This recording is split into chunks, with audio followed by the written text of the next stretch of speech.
l'idée des Tatami Dance, c'est bon, c'est un petit peu moins le cas dans cette pièce-là, mais c'était d'inviter des chorégraphes à faire quelque chose sur une musique qui existe, une installation en gros. Et bon, c'est un peu ça, mais après, bon, évidemment, il me raconte les choses, il y a un dialogue entre les deux, donc c'est pas juste. C'est pas fermé, je mets mon truc, puis après. J'essaie pas de raconter des histoires, c'est pas quelque chose qui m'a jamais. En tout cas, musicalement, ça m'a jamais intéressé. De tenir les gens par la main puis leur expliquer ce que ça va être. Je préfère. En fait, c'est des propositions qui sont avant tout faites à moi-même, des musiques ou des vibrations, des états qui me parlent, qui me donnent envie de continuer à explorer, à aller plus loin. Et donc, je trace ma route comme ça en explorant ce qui me passionne. Et puis après, le reste, c'est juste partager ça avec mes semblables. Qu'ils aiment pas, c'est pas la question. Mais... C'est une musique. Ben, comme les instruments sont acoustiques, j'ai l'impression qu'on ressent, ils sont quand même puissants. Mais par rapport à une guitare, par exemple, il faut l'amplifier si on va avoir la même puissance, mais c'est des sons acoustiques qui sont quand même amples et puissants. Et je pense que les sons acoustiques, on les reçoit avec tout notre corps.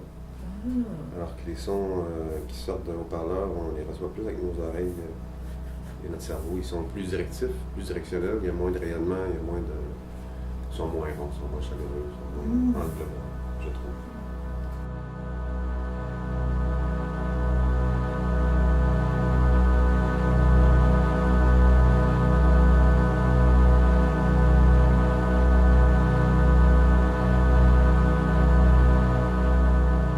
Moi, je trouve que la danse, c'est une forme d'art qui laisse beaucoup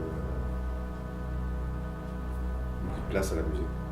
Je trouve que les deux ensemble amènent quelque chose d'autre. La musique tout seul nous amène à un endroit, la danse tout seul nous amène à un endroit, puis les deux ensemble nous amènent dans un autre univers. Et je peux me permettre des choses que je ne me permettrais pas dans un concert de musique, par exemple. Bon, peut-être moins dans les projets que moi je mets en scène, comme les Tatami Dance, mais quand je travaille pour un chorégraphe, je peux me permettre de couper la musique à un moment, partir sur autre chose, puis c'est pas grave, ça marche parce que visuellement, il y a un sens. Que dans un concert de musique, il y a des choses qui se font pas parce que c'est juste, j'ai peut-être pas fini ton idée, puis avant de passer à l'autre. Donc ça me donne beaucoup de liberté, à moi. Mais surtout, en tout cas, je m'en rends compte depuis des années que la musique, je travaille beaucoup sur la respiration. Donc c'est vraiment un truc qui bouge, qui respire, donc on n'est pas dans le rythme, on n'est pas dans l'architecture, l'articulation, on est plus dans la respiration qui se dilate, qui se contracte, qui vit en fait. Et j'ai remarqué entre autres les danseurs en général, je sais pas si ça leur parle, ça, ils se laissent percer, ça.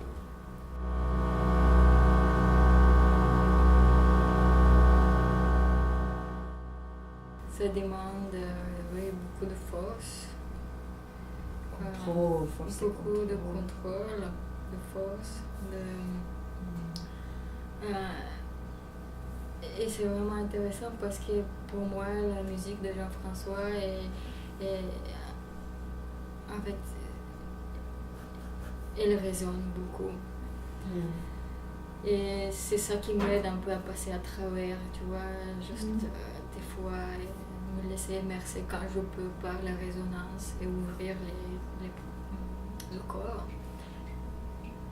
puisqu'il est assez fermé par la constrainte. Les forces littéralement physiques en jeu. Très technique d'une certaine façon. Je ne peux pas trop me perdre. Force, équilibre, configuration.